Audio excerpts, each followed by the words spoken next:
And if you missed us, we are back indeed. It's been, well, Gary, the last time we recorded, which was a live stream because we pretty much go live every single time, November 10th. This is the longest I think we've gone since we started this show, since the next show. And to be fair, I think we have a pretty good reason when you talk about the fact that really nothing has happened. Okay, there's a lot of news that came up today because of the hot stove, but you know, if we didn't have the hot stove today, Yes Network, Jack Curry, those guys, not sure what else we could really talk about, but we finally got some news, and I think we got a pretty good show for you guys today. Yeah, well, Red Sox fans seem to think there's been a lot to talk about, right? I think I'm not the only person that's been on Twitter, and obviously people can get information, especially not the usual suspects, right? Like I try to tell people, just really put on Jeff Passan's notifications. If he tweets something, right? Jack Curry, if they're tweeting something, then it's a sure thing. But we're in the land of being first, and they don't really care about accuracy. And again, we try and preface that statement by saying some of these people who have jumped the gun early, right? Like we're talking Juan Soto, we're talking the Boston Red Sox. And of course, Juan Soto can still go to the Red Sox. It's entirely possible, but it still doesn't call for projecting that he's already signed with this team or he's going to sign with this team. That's just not the way this works. Nobody agrees to contracts weeks in advance when their job is to make as much money as possible with the team they want to sign with. So Jake, yeah, go ahead and take it away, because I don't understand how we're at this point, how we've gotten here in terms of media coverage, but it's just not the way we do things at Yankees Unloaded. And we always try to tell people we're not going to speak on something as if it's a matter of fact if we don't have the facts. Yeah, and I understand. Look, I get it. People, and I've been there. Like I've actually reported news that people have been like, "What's your source?" And I'm like, "No. I'm reporting this." Right. I did that quite a few times for, with Rams news, and I did it once for a general NFL thing. And people will do that to you. They'll be like, all right, but what you have to understand something here, though. There is no idea. We have none. We know, here's what we know about this with Juan Soto. We know that according to reports, Hal Steinbrenner hasn't ruled out signing Juan Soto. We know that it's going to be very expensive to sign him. We know that the Red Sox are involved, and they had a 3-hour meeting, which probably could have been an email. We know that what's his face from the Mets, Mr. I don't know. He got in trouble with the law. I got away with it because, you know, that's how fraud works. Steve Cohen. Oh, Steve Cohen got in trouble. I didn't see that. Oh, well, this was a while ago, but that's the thing I find funny is for whatever reason, you're able to own a team when you've had issues with the law. Anyway, Steve Cohen, right? We know that he's going to spend a lot of money, and we know that there's not a number based on what we've been told. There's not a number he won't go to get Juan Soto back. That's all we know. We don't, Toronto is going to come out there and offer a lot of money, just like they did with Ohtani. No one wants to go to Canada, so that won't happen. But that's what we know, right? We don't know anything of details on the contract. We don't know that he's already agreed to sign anywhere. I have to say the funniest thing about that whole Red Sox dynamic is they keep talking about how, he's been talking a lot with the third baseman there. And it's like, look, they need to sign him first. They need to sign Devers, right? They still need to sign Devers. No, Devers is signed to a contract.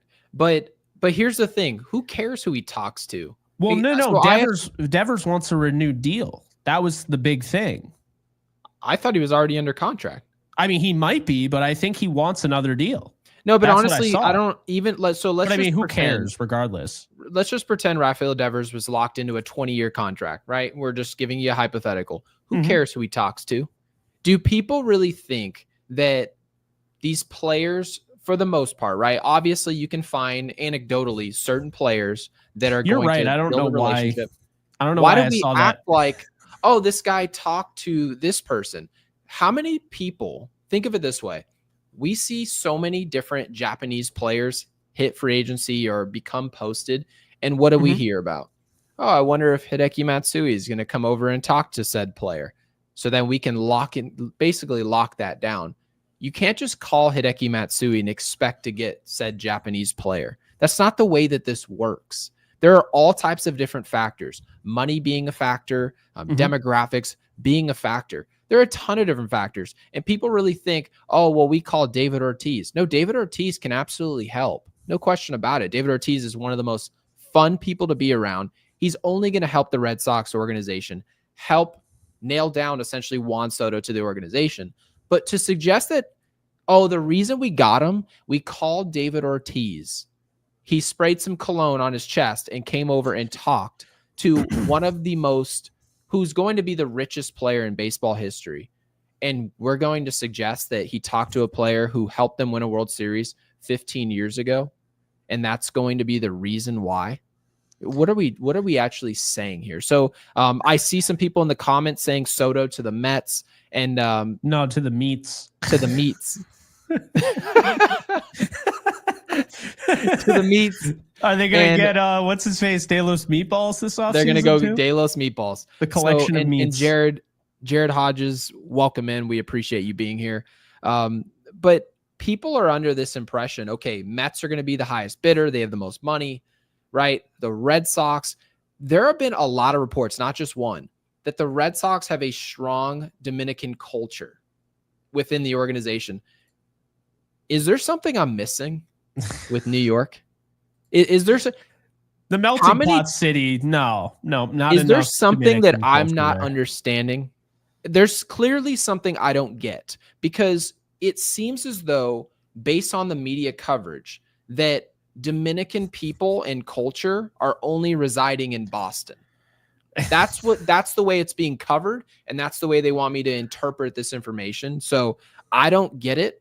But Jake, by the way, I wanted to read a report, because here's something you were suggesting of what we do know. MLB insider Andy Martino also says, and this is a report, that there is widespread belief amongst bidders that Toronto will come in with the highest offer. So that is somewhat news. And they were players on Ohtani, which you brought up, and says, and here's the funny part, Soto has no need to inflate the perception of his market by adding teams that aren't legitimately in it. Jake, how is it possible that it doesn't help him by saying there are more people that want him? Yeah, that's not how business works. How does it go from you're the highest bidder to now, no, only these teams can be the highest bidder? So a lot of this is bullshit.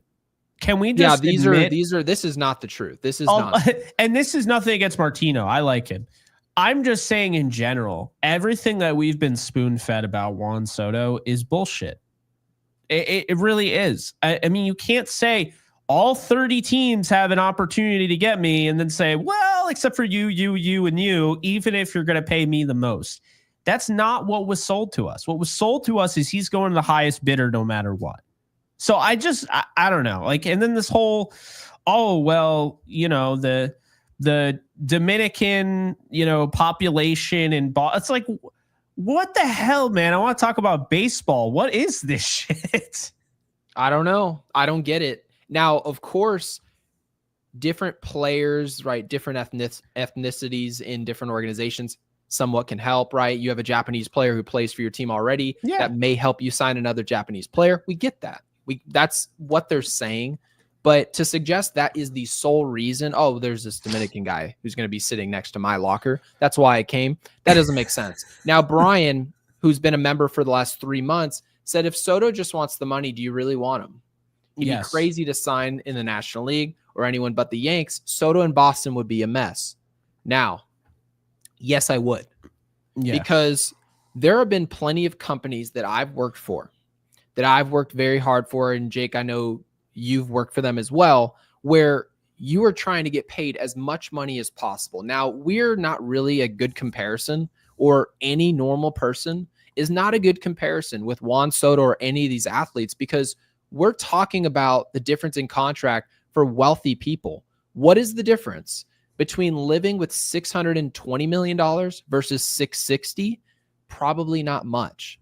And to Brian's point, somebody who's willing to squeeze you an extra $40 million or leave your organization for that extra $40 million, do you want that player in your organization? And I say, Brian, absolutely. Because if I had a problem with any of his effort, any of his drive on the field, I'll have a problem with that. But this is the business side of the game that gets ugly. Everyone wants every penny for the most part. So I'm never going to get on a player for trying to get every penny. As far as we know, Brian, he could be just posturing, right? He could be doing all of this, that not saying this is accurate. This is just a possibility. Let me pretend Toronto, we're going to put this out there with Andy Martino. We're going to put it out there with John Heyman that Boston is front runners just to get Hal Steinbrenner off his tuchus and to put up an offer in the 700s. If I get $700 million to be a Yankee, I won. That very well could be what his end game is. We have no idea if it will be. But Brian, getting the most money from regardless of the organization is his job. No, I agree with that. I definitely agree with that. I have no issue with him wanting more money. Appreciate you, Brian. And Jeff J, appreciate you as well. Member for 3 months. Sup, fellas, missed the dialogue. The Sox claim, love that, is because of David Ortiz. NYC has the highest concentration of Dominicans in the country. Yeah, it's, this, what we're seeing is a perfect example, real life example of delusion. This is a delusional fan base. And this is what happens. They've won a lot. And they have. We've talked about them. They've accomplished more than the Yankees as of late. Yep. But they are not doing well. The Red Sox are not doing well right now. And we're seeing this. We're seeing this, full steam ahead. This isn't reality. Like acting like, Boston has this big, Dominican population, which is going to lead to Juan Soto, coming here. I just think it's a little ridiculous. So with that said, I wanted to throw something out there because we have fun on this show. We do. And we have a good time and we laugh. We've already laughed. I threw shade at what Canada brought up Steve Cohen's criminal record. And what else did we do that was funny? I forget. Anyway, all a blur. This is funny. I know you saw this. I sent you this. Didn't realize who posted it, so my bad for that. But this is funny. The Mets are among a few teams interested in signing Clay Holmes. Yep. That's not what's funny. And making him a starting pitcher per John Heyman. I don't know what's worse. The fact that John Heyman's reporting this and this could actually be true, or the fact that a team actually is considering, multiple teams are considering signing Clay Holmes to be a starting pitcher. This guy couldn't make it through 2 innings. Where are you getting starting pitcher from? I think this is hilarious. I wish him all the best because he's not going to be with the Yankees, and I do appreciate his contributions as much as he irked me. But dude, this obsession, like it was cool, right? We talked about this during our whole season. Yeah, it was cool. You had guys like Hicks, with the Giants trying to turn him into a starter, but it's not cool anymore. What is this turning every relief pitcher into a starting pitcher now? Clay Holmes? It is interesting because how is it possible that somebody was watching Clay Holmes and said, and mind you, there were some hot spots. There were a lot of cold spots, right? Yeah. Technically, if he stayed the closer, if Luke Weaver never won that role, Clay Holmes would have broken the all-time record for blown saves as a Yankee in their history. That is absurd. Okay. Yeah. And there's been some ups and downs with this organization in a long history, by the way. To watch this pitcher and say, I want to see more of that guy. Not, I want to see him maybe in the same role and we can fix him, or I want that player. We think maybe we can fix him, but we'll put him in a different role. 7th, 8th, bridge guy, right? Something we saw Clay Holmes do to some extent in 2024 with success, right? Not great, but it wasn't awful. But to watch that and say, yeah, I want to see Clay Holmes, who struggles with the strike zone and can just seemingly lose grip of the baseball, just doesn't have a breaking ball for basically 3 or 4 outs consecutively. Yeah, I want to see that for 5 or 6 innings. That's crazy. That it really is. And there have been players that have gone from being closers to being starters and vice versa. This is not necessarily one of them. Obviously, he has the stuff, but the stuff does not play well in game. As a Yankees fan, I'm just telling people, he has like 2 pitches he could use. He's got 2 pitches. I think he can rebound with another organization, much less pressure, put him in the 7th or 8th inning. Maybe he can close for a team that, I don't know, maybe a Philadelphia can take a flyer on him. But to suggest that this player is going to pitch the 1st inning, 2nd, all the way through the 4th or 5th inning is crazy. It really is. Now, it is John Heyman reporting it, so the likelihood of accuracy is about 50-50. I'm sure he just flips coins and decides what he's going to report. So, yeah, that's all I got to say about that. Yeah, that was that was wild. I mean, that was just, that was kind of funny. I wasn't expecting that. I'm expecting teams to be interested in him. I wasn't expecting him to a starter. I mean, man, are we turning anybody into a starter? No, he's not horrible. Because that's the thing is Clay Holmes, to be a closer in Major League Baseball, you have to be excellent. It's like one of the hardest jobs in the big leagues to be a closer. Yeah. But I get it. You take so much blame. It's like being the quarterback in the NFL, a couple laughers, and they want you out of the league. That's how this goes. You know what's funny? This easily could have been a report. The Mets guy, right, tells John Heyman straight up, we're interested in Clay Holmes and a starting pitcher. And he said, Clay Holmes is going to be a starting pitcher? And then that's how we get that report. Wouldn't surprise me. So let's talk about the Yes Network today. Jack Curry and the, the hot stove, because this is a fan favorite. I mean, we've been following this forever. How else do we find out anything? I mean, before Twitter, we really had nothing. So look, there's a few things. Let's break it all down. We'll start off with this. It sounds like, according to the Post, Tommy Kahnle and Tim Hill could be back. Now, I think that would be smart for Tim Hill, and I really like Tommy Kahnle. Wouldn't mind having him back, but that contract isn't Tim Hill. Tim Hill's contract was nothing.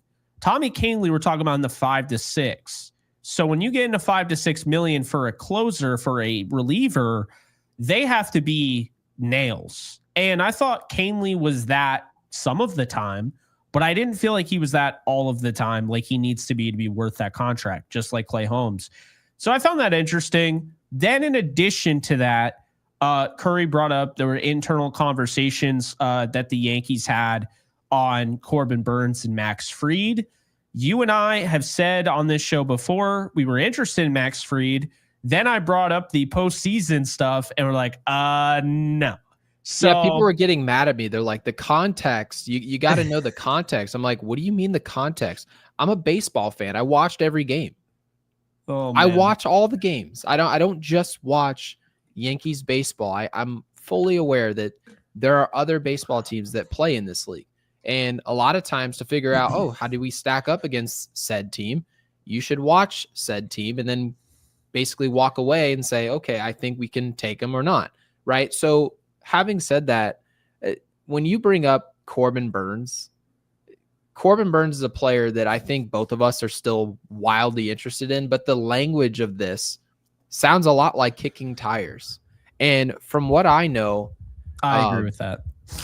It doesn't seem like kicking tires gives you any confidence something's going to get done.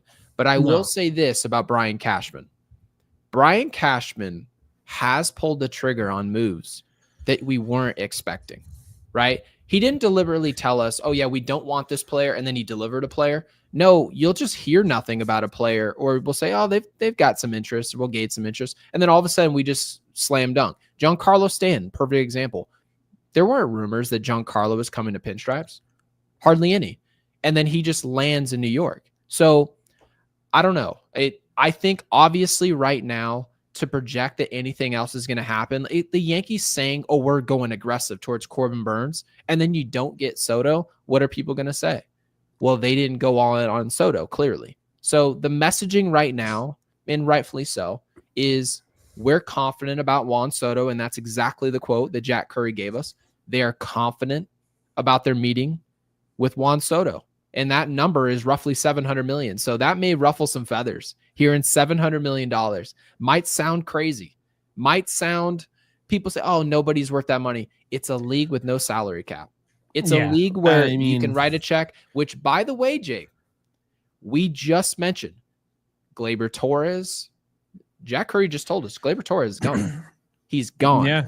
And Jack Curry also said, thank goodness. I'm glad to say it. Caleb Durban. He'd bet $1. You're going to see Caleb Durban on the 26th man. So you can basically expect he's going to be starting at second base. So what does that mean? That means the New York Yankees are saving at least $10 to $15 million on Gleyber Torres being out the door. Anthony Rizzo, $10 to $15 million out the door. Where's that money going? Because you mentioned, Jake, oh, remember Yamamoto, that money, that $300 million contract we didn't give him? Where'd that money go? How about they didn't spend that money? Yeah, how about what's his name? Blake Snell, who we're going to talk about too.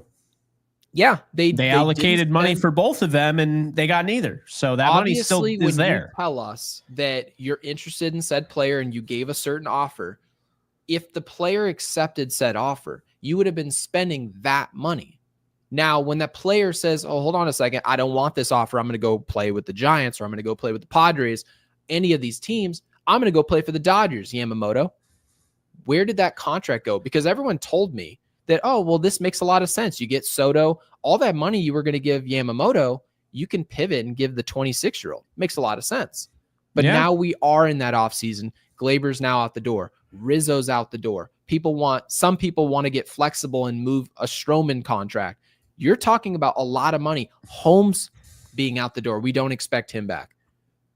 Where's this money going? And right now, it's got to be Juan Soto. There is no alternative. So that's what I'm feeling. I think it's going to be Juan Soto. I do think they're going to get Cody Bellinger, who, I mean, Jack Curry basically told us without actually saying it, the Yankees are going to get Cody Bellinger. What did he say exactly? He said that they have been looking at him for a long time. They've been really interested in him. Okay. And he also, and I love this because nothing against Nolan Arenado, you just aren't the same player that you were 5 years ago. Nothing against that, father time. But basically just pointed the finger and said, nah, that's the Cardinals. The Yankees aren't at all interested in Arenado. Thumbs down. And I was like, there we go. Yeah, so, you know what also kind of tipped me off where I was like, I don't even know how to put it, really. Mm-hmm. When I saw the quote, and this quote came out about 2 weeks ago, it was Arenado saying that he would be open to moving to first base. Is there any other way for a player to tell you? And by the way, I really can never question Arenado's drive and his willingness to win. Yeah. And he's willing to get creative, move anywhere in the field. But doesn't that tell you that tells you I'll move from third base? That's your calling card. Your ability to play third baseman. He is. So that was a little like him almost like admitting like, yeah, I'm definitely starting to get over the hill. Like I would have come out and said, yeah, I'll do anything. I'll play first base. Like what? You're a Gold Glove third baseman. Like if a closer tells you, yeah, I'm willing to come out in the sixth inning. Well, that's a good thing. Ideally, you want guys who will pitch in any role you give them. But doesn't that also tell you that he doesn't necessarily have the stuff to demand to pitch the ninth inning? So that's where I'm at with Arenado. And I know before we went live, you were thrilled that the Yankees are not nibbling on this. And I'm behind that. I am behind that. This is not something the Yankees they don't need to overthink this. You just brought in Donaldson a couple years ago. That risk did not work. The Yankees are not in a position right now to take risk. They're in position to take risk contractually with all-time great players in Juan Soto, and then you go from there. Arenado's a no-go.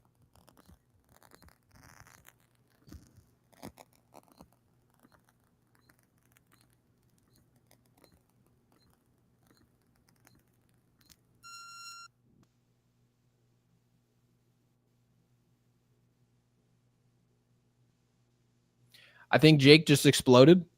But anyways, guys, we are going to talk about the idea of Gleyber Torres, Arenado, Rizzo, all these players. I want to know, Brian says that Bellinger playing first would be absolutely sick. We were atrocious defensively. We were absolutely atrocious defensively at first base. And by the way, Cody Bellinger was a Gold Glove first baseman, moved out into the outfield, wins an MVP, tears his shoulder in a playoff run. They ultimately win the World Series. It's tough. So, yeah.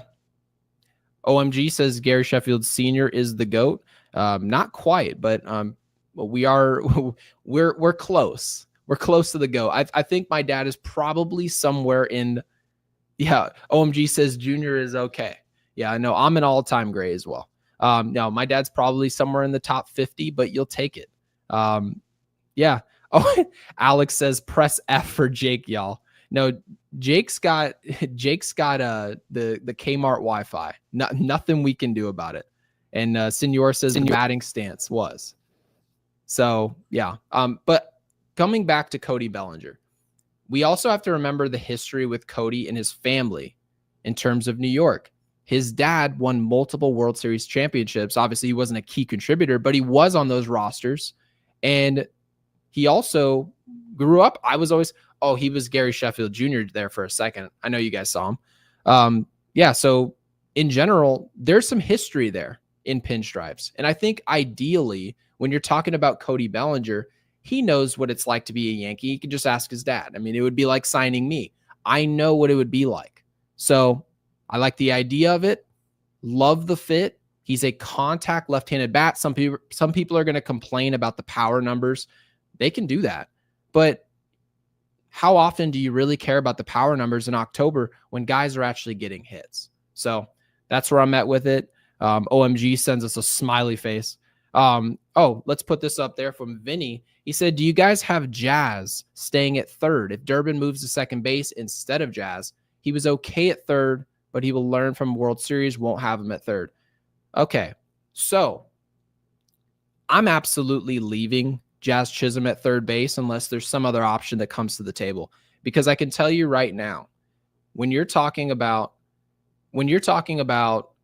playing third base, there are going to be mistakes. There are going to be mistakes from a player who hasn't played the position, right? We saw some mistakes from Alex Rodriguez in the shift over to third base, but you're also talking about an all-time great player. But let me get to Caleb Durban. This is a player, we said, high energy. The fundamentals of the game are going to be tied up. It's what you want. And you don't move a young player from second base to third and take that risk. I don't take that risk at all. I think the best thing for a young player is to keep them where they've been developing. And that position is second base. I know Caleb Durban can move all over the yard. He's done it before in the minor leagues. But second base is a comfortable position for a young player to come up and get his feet wet in New York. Because we're trying to figure out as well, don't forget this, Vinny, what he does with that bat. And you don't necessarily want him have too much responsibility defensively. Third base is a lot of responsibility. I think second base is the best thing for Durban. And frankly, if you don't like Jazz Chisum at third base, then you probably want to move on from the player, which I personally wouldn't suggest. So yeah, I'm all for Jazz Chisum staying where he's at and then just seeing where we go from there. Okay, so Wellington says, if you're a left-handed batter at Yankee Stadium, you're automatically a power hitter. Bellinger should be great at Yankee Stadium. Sure. But I don't necessarily want to just say, okay, well, the dimensions are going to just turn you into a guy who hits 70 homers. I think it's a little overplayed. Guys, I really do. I think the idea that you're just going to throw someone at Yankee Stadium and they're just going to kill it, I don't know. You still got to play baseball, right? Ideally, what Wellington's getting at is that Bellinger his power numbers should improve. He's not a guy who's going to hit 45 homers outside of the. Oh, Jake, welcome back. Oh, no audio from the guy. Yeah, no audio from the guy. Do you want me to leave and see if I get audio from you, or do you think it's you? How's that? Is that better? Oh, you're back. Nope. Yep. You're gone. Chat L's in the chat for Jake. Alex says Spectrum strikes again.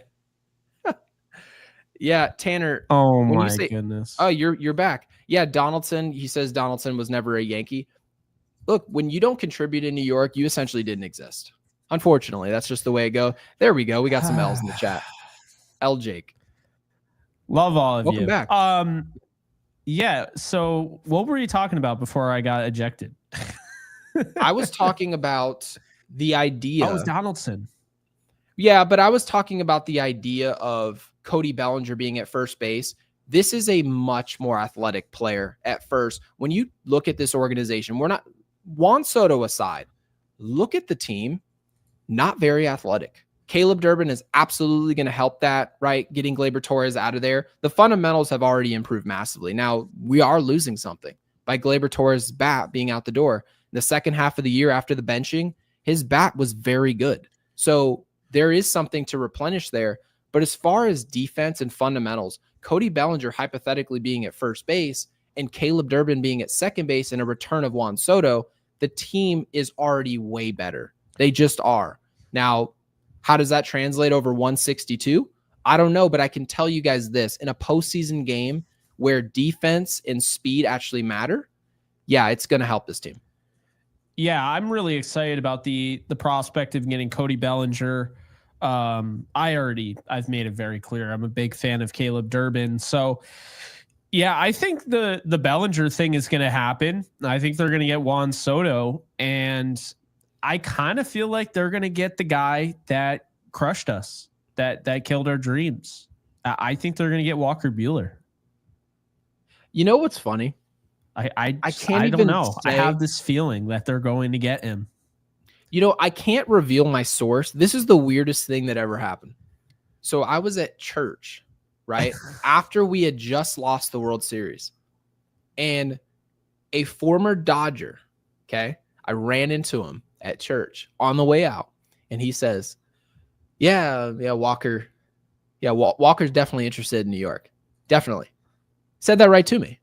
Because he didn't know who I was, and I was introduced to him. And he's like, yeah, Walker's definitely interested in playing for the Yankees. And then all of a sudden, a week later, and you know me, I'm not a reporter. I'm not going to tweet anything. Then I heard, oh yeah, Walker and the Yankees, they have mutual interests. Well, I think the interest makes a lot of sense. I think there was a rumor earlier today that Walker Buehler was not looking for, but I think some team was kind of kicking the tires at a 2-year, $50 million deal. I get the talent, but you're also talking about injury history. If you're giving $25 million a year to Walker Buehler, that's a huge risk. I cannot possibly, if that's what it takes, there's no way, Jake. There is no way. I really like Walker Buehler. Met the guy, really good dude, and I'm thrilled for him. Obviously, it sucks it was against us to see him rebound and finally get his feet up under him, right? It was taking a while. So, yeah, there's no possible way I'm going $50 million for Walker Buehler, but you give me a 1-year, $10 million deal for Walker Buehler or 1 year, $13 million, I'm on board. I have a feeling they're going to get him. Okay. I think right now his value seems a little high. But keep in mind, his team could bring him back. I mean, he won the World Series for them, and they just went out and they got Blake Snell, and they're going to go out and likely get Sasaki, and they could be interested in bringing in Burns.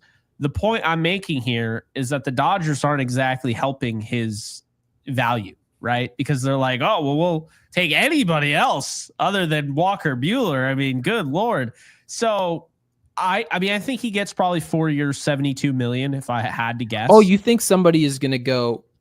I do. So injury risk, you don't think that has no effect? I think if he signs for a team other than the Yankees and a team gives him his money, I think it's 4 years, $72 million max. I don't think he gets more than that.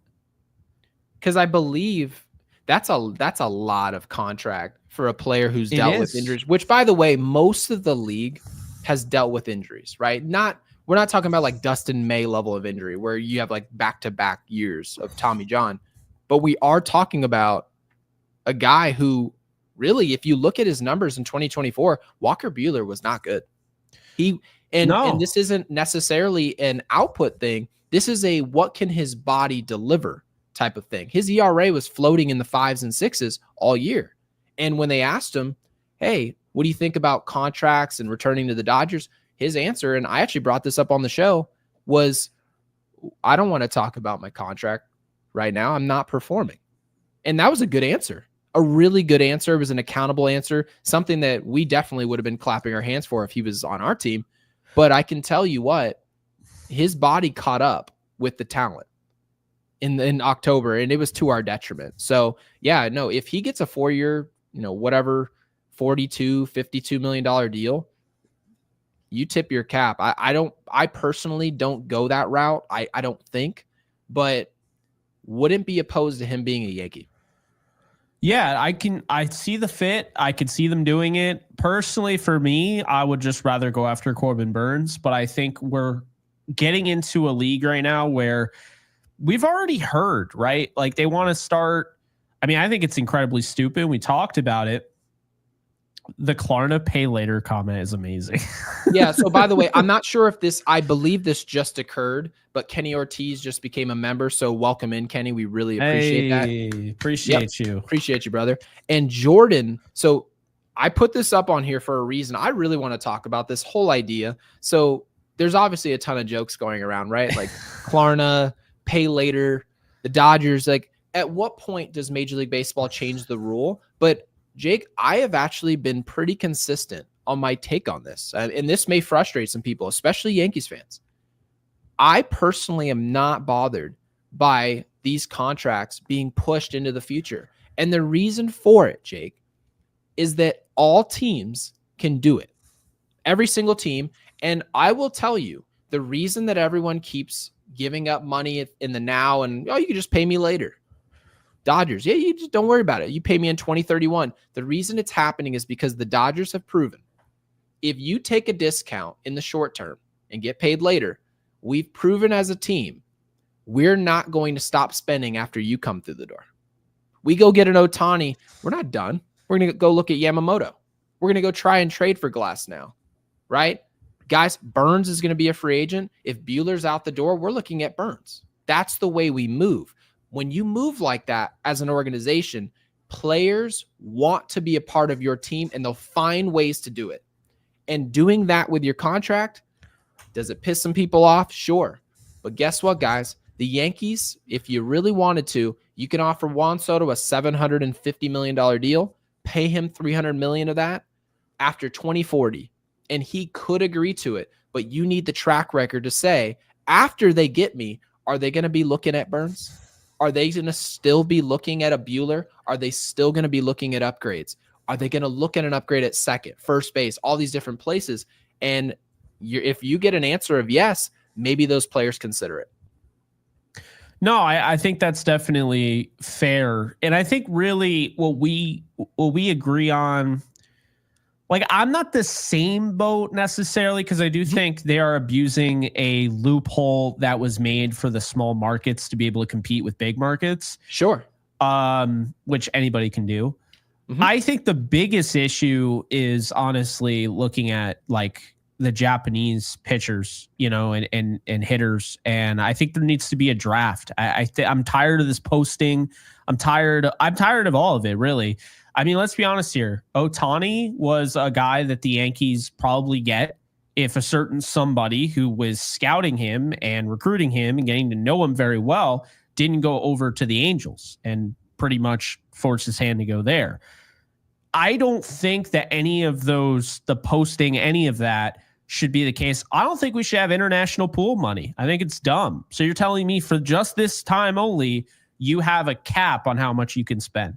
It's idiotic. I think really, if you wanted to, you could make your draft actually pretty damn good.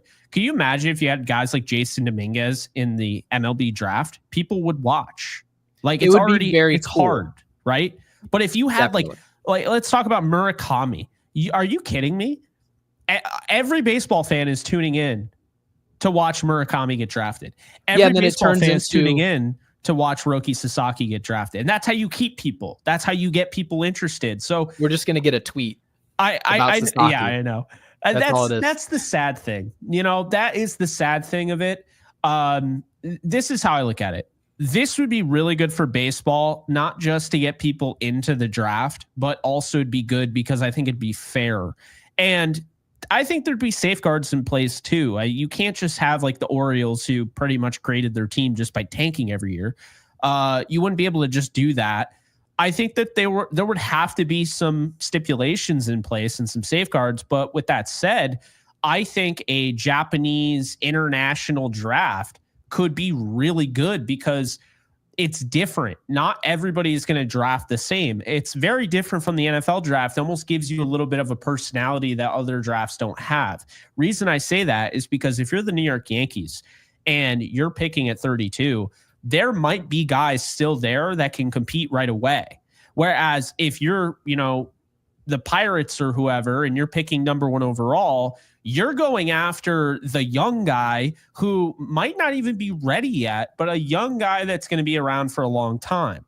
I think that adds a little flavor to the draft that we just don't really see because you see it in some capacity every now and then. You'll see it with the NBA. Oh, yeah, this guy is a more, wily veteran coming out of college, whereas this guy's going to take a little bit longer. Or with the NFL, you drafting, all sorts of, super seniors, red shirt, freshman or red shirt, senior and all of that, instead of just going after like the sophomore, that red shirt, whatever. Like that exists, but I think this league right now I would say they're in need of something like that because to your point, to just have it be a tweet to let us know, yeah, Roki Sasaki is going to the Dodgers. Imagine turning that into an event and actually putting more emphasis into the MLB draft. I know that would take a lot, and clearly Rob Manfred isn't the man for the job. I think he's done a horrific job as the commissioner of baseball. Yeah, you have to get super creative because you have to remember, if you end up with the number 1 overall pick, let's say the Pittsburgh Pirates have the 1 pick, and they turn around and say, oh, yeah, well, we really would like Sasaki. We're going to take him number 1 overall.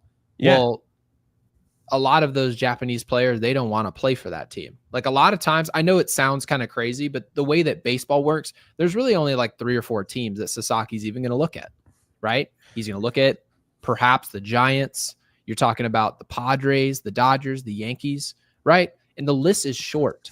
He's not looking to go play with the Reds. He's not looking at the Miami Marlins. That's the way that this goes. So I don't know. I get exactly what you're saying because there needs to be some theater there. There just has to be. And Jeff J, Absolutely. He has a super chat, says, my only one concern, and I read this ahead. So Jeff, this is valid, but we're going to address it.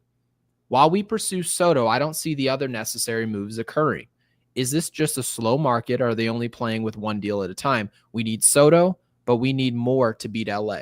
Now, Jeff, to address this directly, the Yankees cannot possibly take their eyes off the ball. Without Juan Soto, this offseason is a complete and utter failure. Prerequisite to a failing offseason is losing Juan Soto. It does not matter what else they do, right? The Yankees losing Soto and then doing many other things, going to get Bellinger, going to get arms to upgrade the pen, maybe going to get another starter. The Yankees won't be terrible next year. They're going to be fine with or without Juan Soto. But if your goal is really to win a championship, which all of our goals should be to win, Juan Soto has to be the first thing you're looking at. So to answer your question about, is this just a slow market? No, this is not a slow market. A usual market is the big fish lands at the beginning of winter meetings, which is exactly what John Morosi reported. He's projecting within the next 7 to 10 days, Juan Soto is going to make a decision, regardless of where he plays. That coincides directly with the beginning of winter meetings. So having said that, once you see Soto land, now all those other free agents, Walker Buehler, all these other players, they're going to say, well, he just got $700 million. You can't give me 40. That's just the way that free agency goes. So, Jeff, if you don't have any confidence that the Yankees are going to do everything they need to do, that's valid and totally fair. But it should absolutely be the first thing we're asking for is Juan Soto. Yeah, and I want to make this clear too.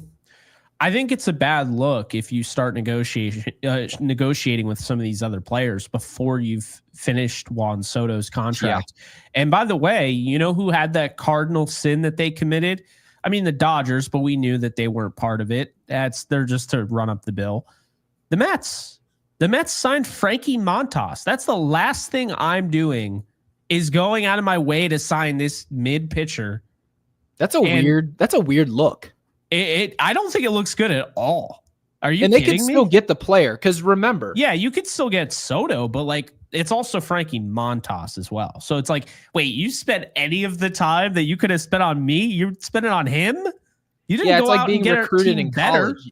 Yeah, you want to know if you're being recruited to Alabama to go play college football, you don't want to show up for your meeting. You want everyone pulling all the stops, everybody stopping what they're doing for your visit. And then all of a sudden you look across the way and somebody else is in the middle of their visit as well. I don't know if anyone's ever done a visit to college campuses, but when another visit is happening the same day yours is, which by the way, mine did when I visited at Florida State, there were like 2 or 3 other guys, one of which was already signing just as I was. And another guy hadn't even committed to the school, was also on his visit. You know what I felt? I was like, man, this doesn't seem like I'm that much of a priority. And neither does this other guy. So yeah, it's a super weird look. Jack Curry said that he expects it to be Yankees Mets at the end of the day.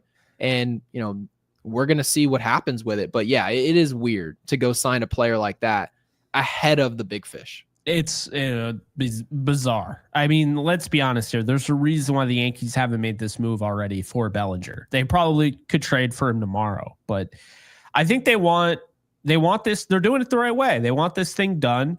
You can have those preliminary discussions and what have you, and that's what they're doing. But I think another thing is you don't have to work as hard. You know, if you work, what is it? The term is work smarter, not harder, right? If you work smart here and you get Soto sells your roster. Soto sells your team. Soto sells your direction. So a guy like Corbin Burns doesn't care about signing with the Yankees, who may or may not have Soto. But if you do get Soto, now when you go to Corbin Burns, be like, guys, hear me out, Burns camp. We're a lot better than the Orioles that you just played for. Okay, first off, they haven't won a playoff game. One, right? We were just in the World Series, and we have plans to be even better, and you could be a part of that, and you get to pitch alongside guys like Garrett Cole, right? Then you get to be a part of this roster and be billed as one of the superstars. And you can be the guy that got us over the hump, because everyone knows Juan Soto was there last year, but if we bring you in and we win this World Series, you'll be remembered as the guy that got us over the hump to beat the Dodgers, win our first World Series in 16 years, so forth, right? Oh, there's no question about that. Do you think we make it to a World Series if Rob Manfred enacts his new rule? Because now's the time when I'm unveiling it, by the way. We'll get back to this conversation. Do you know what his new rule is? I hate this guy, so like I just know I'm not going to like it. Okay, so I just learned of this morning. And no. I felt like I almost had a stroke when I read it. No. And I wanted to be sure that this was real. And I've confirmed it. This is a real idea that Major League Baseball is considering. So the rule is called the golden at bat. Already sounds stupid. And it says MLB Commissioner Rob Manfred is considering the golden at bat, where teams are given one time a game to send any player from their team to the plate. So you could be in Game 7 of the World Series, in theory, and the Yankees can say, "Oh, we got the bases loaded," and Aaron Judge just struck out like 2 at bats ago. Could they just bring Aaron Judge back out after he struck out? Come out, yeah, come out for a redo. Hey, Giancarlo, I know that you rolled over to shortstop right then, and it's not your turn to hit. You know, the rules of the whole freaking game that we're watching. Yeah, you're gonna just go up there and go ahead and hit again. That's a terrible rule. Go ahead. Let me ask you this, because hey, if the Dodgers can find loopholes, Jake can find loopholes. if my best hitter is on third base, can I pinch hit him or pinch run him and then put him back up with the golden bat rule or whatever the fuck it's called? I mean, in theory, Kyle with the super chat, we appreciate it, says the golden at bat rule is stupid. Ruin baseball. I think this rule is actually bad enough where they would just never consider it. Because I'll tell you this right now. There have been rules that I complained about, like was outspokenly against, and they ended up working. The pitch clock being one of them. The ratings. What is this fix? What is this fix though? Like what would this rule fix? That's my thing. They're trying to suggest that the theater of, okay, bases loaded, but Ohtani, it's not his turn to hit. So they're trying to manufacture moments, which is exactly what this rule is doing. And I'm here to tell you right now, baseball is about storytelling, narratives, and winning. That's what it is. And you cannot manufacture narratives. You cannot have Kirk Gibson come up to an at-bat and say, oh my gosh, this would be the most clutch at-bat you've ever seen. He rolls over to first base instead of hitting a bomb off Dennis Eckersley. And then all of a sudden you're like, oh, that's the second out. Hey, Kirk, come back up here. And then he hits a home run. It's not the same moment anymore. The moment is gone. So you're absolutely right. And it's bad. How bad does this look for the people that think sports are scripted? Here, this is just so bad. I hope this happens. Like, this is the most bullshit. Imagine, oh my God. Can you imagine the live bettors with baseball? And they're like, oh yeah, like I have a feeling I'm gonna bet great odds, like Marco Scudero is gonna hit a home run. And it's like, oh, now batting, whoever, right? And he it's says just like, once a game. Once a game? That's insane. Oh, so it's not even the postseason. This is like every game? No, they're saying you're going to play 162 regular season baseball games. And all of those games, you're going to get 162 extra at-bats, which is exactly what this would be from your 3-hitter, from your 2-hitter, from your leadoff hitter. It's exactly what it would be. I almost want to see who would be bad at this.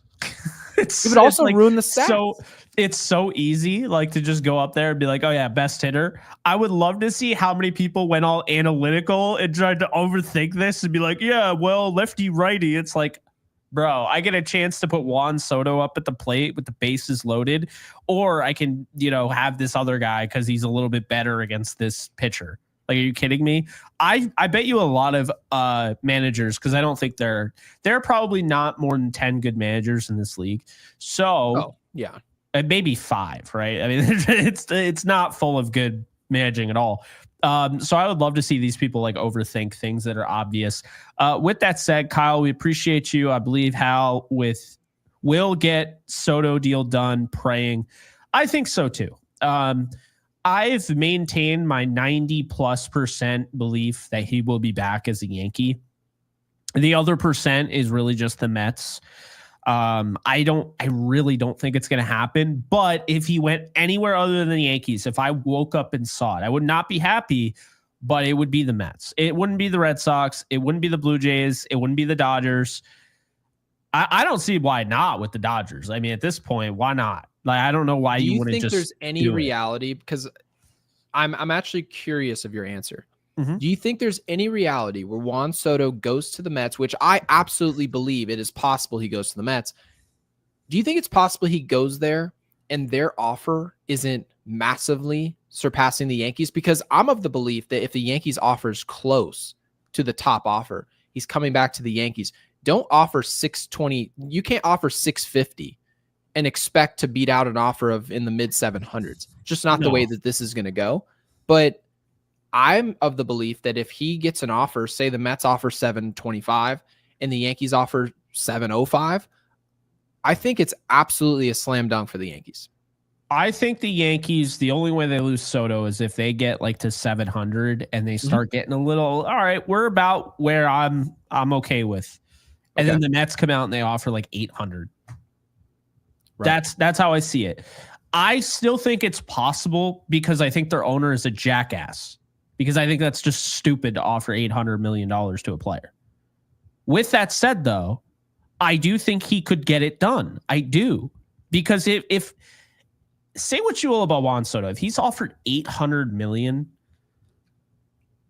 I can't even hate on him for like. No, you can't possibly get mad at it because the way it's going to be perceived. Think of it this way: if Hal Steinbrenner offers $725, right, $725 million, you can't call an owner cheap who offers over $700 million to one player. Then another organization says, "No, we think he's worth $800." Okay, well, Hal can sit back and say, "Well, I lost the player, but I lost the player because he wanted to take $800 million and not $725 to play for the Yankees." Yeah. That is the perception now. So if this number gets high enough, Hal Steinbrenner does have a cop out. Now it kind of segues us to Slim Lewis with the super chat. We appreciate the 5. Slim says, if the Yankees fail to sign Soto, what's your prediction as to how long it'll be before the Yankees win a World Series? Well, you have to imagine we can just look at age. Let's look at the age of this organization. Not really, I would say, overratedly old. A lot of people look at this team and say, oh, they're just a bunch of old vets and they're going to look awful in 3 years. But not really. The Yankees, in terms of their best player in Aaron Judge, who's going to be 31 next season, 31, 32, you got to strike while the iron's hot. Your best player has to be in his prime when you win. So you got to imagine if we don't win at any point the next 3 years, it could go on for another 5 to 10 years. It could. And it's very difficult to win in this game. So I'm just going to tell you right now, Slim, if we don't win in the next 2 to 3 years, and if Juan Soto's not here, we're probably not. Another decade, at least. And that is a shame. It's not the way it's supposed to be. But look, we're podcasters. We're going to cover what actually happens. And we have no control over what actually happens. As much as a lot of these guys on Twitter want you to believe they've got some traction and they can pull strings, they don't. We're just reacting to what happens. And yeah, to directly answer the question, no Juan Soto, it's a no-go for the World Series for a while. Yeah, I think for me, if they don't bring back Juan Soto, like I said, it's one of those crazy. I know people are like, are you high? 800? Yes, I think it would have to take something like that for that to happen. Okay. But if the Yankees fail to sign Juan Soto, then I think you can expect Murakami to be a Yankee. I think you can expect them to go balls to the wall and get Roki Sasaki. I think you can expect them to go balls to the wall and get Corbin Burns. I think they just have to take a different approach. And I don't love it, right? Because I feel like you can win a World Series without Juan Soto, but you know that Juan Soto can also help you win a World Series. And you know that he's a big reason why you got there. You got over the hump. So it would be a different approach. I think that they would go the, Mariners route, where I think they would go the pitching, and I think you got to do one or the other. I mean, if Juan Soto leaves, you can't just say, oh, we're going to get all the bats in the world. And no, I think if Juan Soto left, they would turn all of their attention to the pitching. That's what I think. And I think that they would still get some hitters. I think they'd still get Bellinger. I still think that would be a plan. I think they'd probably bring in, really the difference is with Juan Soto, I think it keeps their future together while also focusing on the present. Whereas the Yankees, if they lose Juan Soto, would really be in a position where, yeah, they're going to have to think about the here and now their future is kind of in dismay. And that's what I think, because Judge isn't getting any younger, right? So that is how I look at it. I think if they don't get Juan Soto, then you'd probably be looking at guys like, Christian Walker a little bit more than you would right now, because I think right now they'd be fine with Bellinger at first. I think you'd be looking at rentals, mercenaries, if you will. So that's how I see it. What would that lead to? I don't think it leads to a World Series.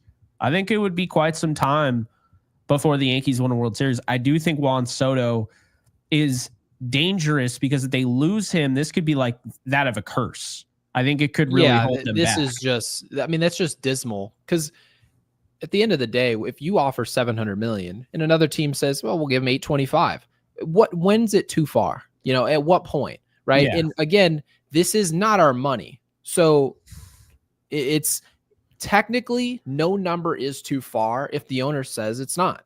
Right. If Steve Cohen says we'll give 900, Well, you're giving him 900. Nobody thought Ohtani was getting 700 last year. Nobody thought that. All of the offers and all of the suggestions, the tweets, none of them were in the 700s. Not one of them. No, So but it goes to show you that it's possible. And the Dodgers, because I saw you're high, there's no way it'll be 800. Well, no, like you're to your point, no one thought it'd be 700, and we just woke up one day and you're like, Passon's like, Dodgers 700 million Ohtani, and you're like, yeah, because people are like, oh, there's just no way he's not going to be worth 700, like Ohtani, for example. He's never going to be worth 700 million in 10 years. The objective is not for the player to be worth that contract in 8 years. The whole point of giving him that contract is it makes you the most compelling option for the player in his prime. Your job is to bring the player in. We did exactly the same thing with Garrett Cole. You give him $360 million, all types of years, 8, 9, 10-year contracts. We didn't do that so he'll be great in year 9. We gave him the 9 or 10 years so that we can get years 1 through 6. Our job is to win in those years. If you don't, well, then there's no point of even going out and getting the players. So people can say all they want that Ohtani's not worth 700 or he is, but Soto's not. You're worth what you can negotiate. That's just the way that this game goes. If somebody offers 660, well, the Yankees have to go right over the top of that, and it might head its way to $700 million. We know Boris is trying for it, and he might get it. Yeah, he needs to come back off season because last year was not ideal. Obviously, Kyle, appreciate the super chat there. Boone would put Trent Grisham in for the golden at bat. I don't think so, but that is funny. All right. Real quick before we wrap it up, Gary, I don't know if you knew this. Sasaki Murakami is going to be posted in 2026 as of 11 hours ago on MLB.com. I feel like he's the backup plan to Soto as far as the long term, because that'd be that type of thing where you're getting an outfielder, slugger, young, 25 years old. But I also want to make this clear that Murakami, Judge, and Soto can all exist in the same world. And I feel like quite a few people believe it's either or. I always kind of felt like Murakami would find his way to the Yankees. I think he's going to end up with New York next year. I do. Regardless if they get Soto or not. Without Soto, I guess to wrap it up, what do you think that means? Can Murakami be a superstar, or do you look at him as kind of, he'll be good, not great? I think he'll be good, not great. Contributor, not the key piece of any team. Hit 5 or 6 for contenders, which is a good thing, right? There are a lot of players around the league that you wouldn't consider generational superstars, but you want them on your team. I think Murakami is one of those guys who you would want on your team. But let me say this about, fallback plan. I don't believe any owner when they say, oh, we didn't get this player, but we'll kick that to next offseason. Never works. Never happens. Yamamoto last year didn't get the player. Okay, but that should absolutely be punted over to Juan Soto, who ends up being the much younger, right? You're talking about of giving players 400, 500, 600 million. You can't find a player younger than Juan Soto. And now all of a sudden, it's not Yamamoto. It's not Soto. It could be Vladdy Jr. next offseason, right? No, thank you. Right. And I'm not saying no thank you to Vladdy Jr. I'm saying no thank you to the idea that your chances of getting said superstar next year have improved because you didn't get the said superstar this offseason. Just doesn't happen. Look at the teams who actually get the superstars every offseason. They just get the star in the now, and then the star again is available next offseason. And who is putting their hand up? It's the Los Angeles Dodgers. The Los Angeles Dodgers go get Yamamoto. Everyone says, geez, how much more money can they spend? They already got Ohtani. Then Burns becomes a free agent. And what happens, guys? Everybody expects the Dodgers to take meetings, and they expect them to land there. Everybody expects Sasaki to land in Los Angeles. They don't wonder where this money is coming from. Why? Because they don't look at it from a prism of, we saved money last offseason, so now we're going to we're going to be hunters next off. It doesn't work that way. I'll never in my life trust owners who were not aggressive in the now and then tell me they're going to do it later. You've got to trust organizations like the Dodgers who have shown we're going to be aggressive all the time. Every single year is a win now season. So yeah, I don't buy the whole Murakami is the backup plan to Soto if he doesn't show up. I think if Soto doesn't show up, we're still doing the podcast. We're still going to try to find some positivity as to what we can scratch and claw for. But as far as people who really want to see a World Series championship, it doesn't exist. If Juan Soto doesn't come through the door, this isn't LeBron James where he's through the door, now you're a champion. No, he's the prerequisite to a championship offseason, which requires plenty of other moves for you to accomplish. And without him, you didn't do step one, and that's a failure. No, I agree. And I don't necessarily think he's the backup plan. It's more so that's what I've heard from people. I see Murakami as a first baseman option for next year. I don't think he's going to play third at the next level. I think he'll be a first baseman. And you know what's weird is, we were talking about Bellinger. I mean, the Yankees have had every opportunity to sign this guy. So it is weird hearing how much they want him when they've turned him down like twice.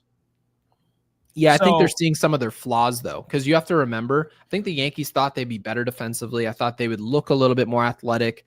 And you get to the World Series. Do you think this speaks more to like a broader standpoint, how they view their roster and not necessarily that they've okay, well, that's interesting. What was your main takeaway watching the Yankees play in the World Series? Obviously, you thought the Dodgers and the Yankees were more comparable than I did in terms of talent. Mm-hmm. But one thing was for certain, a takeaway that literally everybody had was that the Dodgers were far more fundamentally sound than the Yankees. Absolutely. It wasn't even close. Couldn't catch fly balls, couldn't run the bases correctly, right?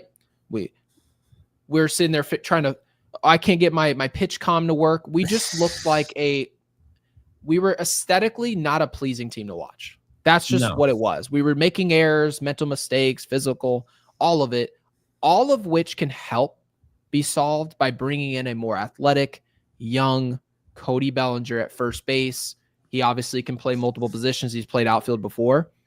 The athletic teams that do all the fundamentals, that can also hit and pitch, those are the teams that win World Series. And unfortunately, we weren't even close to the most fundamental team. So yeah, I like this whole idea. I see the wheels turning, but obviously the first wheel it turns is Juan Soto. Yeah, I think Juan Soto is going to sign with the Yankees in the next 10 days. Then literally right after that, maybe a day, maybe an hour, doesn't matter. Cody Bellinger trade is going to be announced. I mean, I could see guys like I could see Pereira being a part of that trade, Pereira and Peraza, because again, we talked about this. I think we talked about this off there. We talk so much, I don't remember exactly if it's off air or on air, but either way, what I said is this isn't them going out instead of getting a guy in free agency. This isn't them being like, oh, I hate to give up these guys, but we're doing this. This is them shopping with players or prospects in their farm system they are done with. That's what happened with Verdugo last year. That's why they always do this. So I think Bellinger is just like Verdugo in that sense, going out and getting him the same way. Clearly, I'd rather have Bellinger than Verdugo, so let's not make it out to be like they're the same player because that's ridiculous.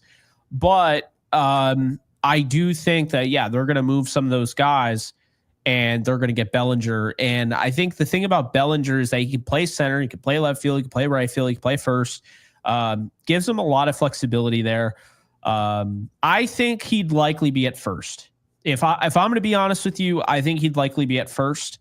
And I think that they would consider, days where maybe if they don't love Jason Dominguez's glove and they want to give Giancarlo some time off, because again, it's about October. It's not necessarily about all the months in between. We need Giancarlo for October, right? But if you're going to give him those days off, then Jason Dominguez can be your DH, or Jason Dominguez can play center and Aaron Judge can be your DH or whatever. Then Bellinger would be playing left field for me. But I think if we take anything away from this hot stove and everything we've talked about, this is what we should take away. Juan Soto is the priority, as he should be, but just because he should be doesn't mean we can't at least give the Yankees credit for, being in this fight. There have been other teams that have backed out. Padres backed out. They traded him away. The Nationals backed out. So the Yankees are aware of the value and they're trying to bring it back. That's what we know. In addition to that, like Gary brought up with Cody Bellinger and the defensive aspect of his game, they are aware of their issues. That's a good sign. They don't have to tell us, hey, we have issues. This has been an organization that has been so pompous for so long that this is good. I'll take this. This is an upgrade, because in the past they would be like, that's not really true. Or, we have our analytics and we believe this to be this, when in reality, it doesn't take anybody to know baseball to tell you that they weren't fielding the way they should be. So you have that, right? Bellinger, a good step in that direction, plus the Bellinger trade. This also, to me, leads them to a pitcher. Okay. I think they're going to trade away Stroman. I think they're going to get a pitcher. I think it's going to be Walker Buehler. I want it to be Corbin Burns, but I think it's going to be Walker Buehler. And I'll just say this. I think what gives them that flexibility to go out and get a big pitcher like that, big name pitcher, if you will, if they do get Burns or whoever, it's because of trusting in the kids.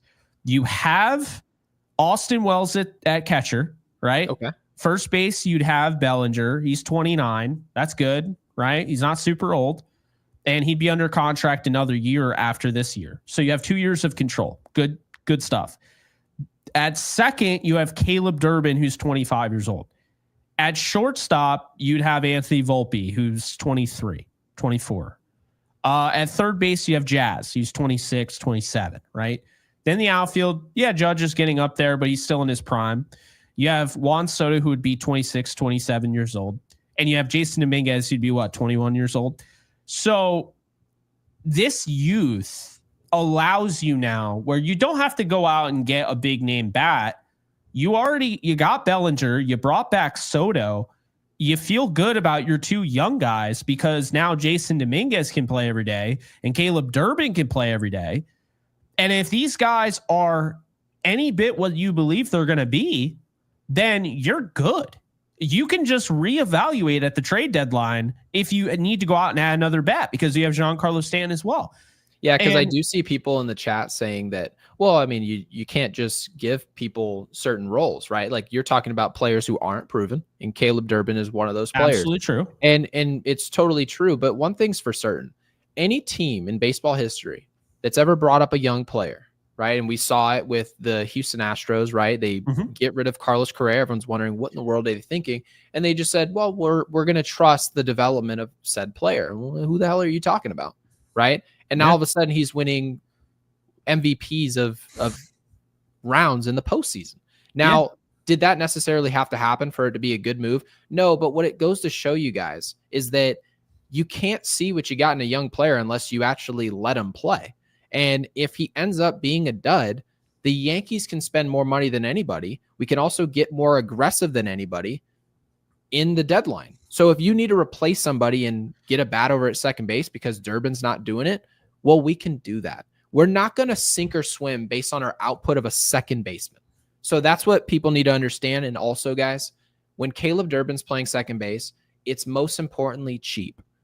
Anytime you've got a young player, Anthony Volpe, Durban at second base, a lot of these guys, Jason Dominguez in left field or center field, wherever you guys want to put them, they're cheap. How does that help us? Not only can they be contributors themselves, it also helps you be more aggressive on other guys you have to go out and get in free agency. Someone mentioned in the comments, well, it depends this offseason what we're going to do after Soto based on how high up in the contract it goes. Well, Juan Soto, we need to stop looking at $700 million. This is the last thing I'm going to say to you guys. It's not $700 million. It's how much money is it per year? And that number is going to be roughly $45 to $50 million. Did it stop the Los Angeles Dodgers from going out and acquiring players at the deadline? No. Did it stop the Los Angeles Dodgers from going out and acquiring talent this offseason? No.